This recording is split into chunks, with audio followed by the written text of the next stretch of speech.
name is Jonas Mekas. Where I come from, a small farming village in Lithuania, they call me Jonas Mekas. You know, differently pronounced in different countries. So I grew up in a little farming village, and I never even dreamed that someday I will be in Brussels. I was dropped in New York by United Nations Refugee Organization late 1949. After spending 4 years in displaced person camps after the war. During last year of war, I spent 1 year in forced labor camp in Germany near Hamburg. I came from nowhere, from post-war, from displaced person camps. So I was an open book, open garbage can, open to anything. And I accepted, I permitted everything to fall in. Happily, they dropped me in New York. And New York, that's beginning in 1950, around that time, when I arrived in New York, like all the arts and all, I would say, styles of living, like had reached certain end, like classic period came to its completion. And so many different things began happening in all of the arts. It was exciting.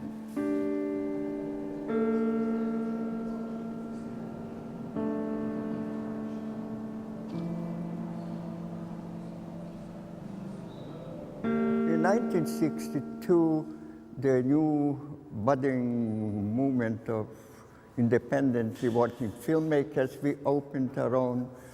Since nobody liked our films, nobody wanted to distribute them, we opened our own, created our own cooperative distribution system center, Filmmakers Cooperative. And that was in my place, my little loft, my little place. And that's where filmmakers, poets, painters used to gather and argue and show their exchange ideas and work. And that's where Andy used to come also. And that was Andy's sort of like a film workshop, film university became. That's where he learned, got into film and met some of his later superstars. That's where he met Jack Smith and Maria Montez and Taylor Mead and Allen Ginsberg and all those. That was my loft. My loft was one, but then factory was another on a different level meeting place for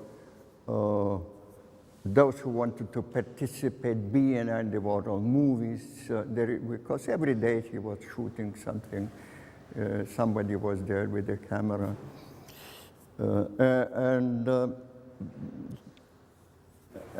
So it was, and there were parties going occasionally. It was a meeting, and since he never excluded anybody, he always said, yes, yes, yes.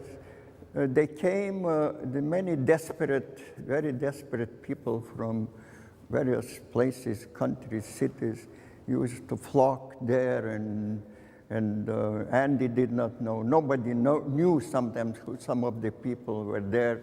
They were all, you know, the place was quite big, and there were always some people in some corner, and nobody, the door was always open. The factory was very open.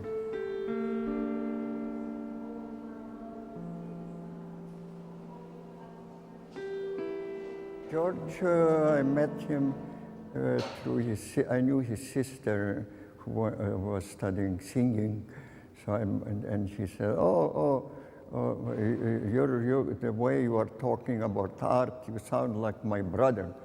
So I said, I want to meet your brother, and that was George.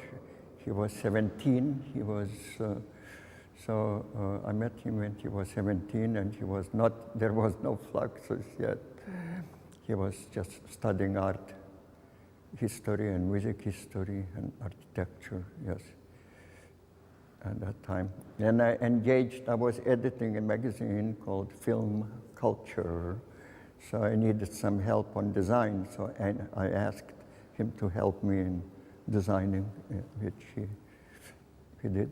Fluxus, they were a group. In the center we have George Maciunas, but there are like 15, 20 other people from different countries, Japan and France, and like Benoitier or Yoko Ono or Xiaomi, or from United States, or Brecht or Flint, Henry Flint. Different, but what tied them all up is the attitude, like looking at art and life with a little smile, humor, not too seriously, looking a little like there is like some game, some playing, like not to take yourself or art too seriously. It had become the classic, the art, the galleries, museums began to look at art very seriously, so this was like trying to break out of it. Some humor and a little smile, not a laugh, not a big laugh, but a tiny smile. That's already, you come very close to what Fluxus is. Yes, little events like having a supper, inviting 10 friends and saying, okay, bring some food, but everything, every item that you bring to put on the table to eat should be blue. That's it, no other color. It's a little challenges, games, like that. That's part of it.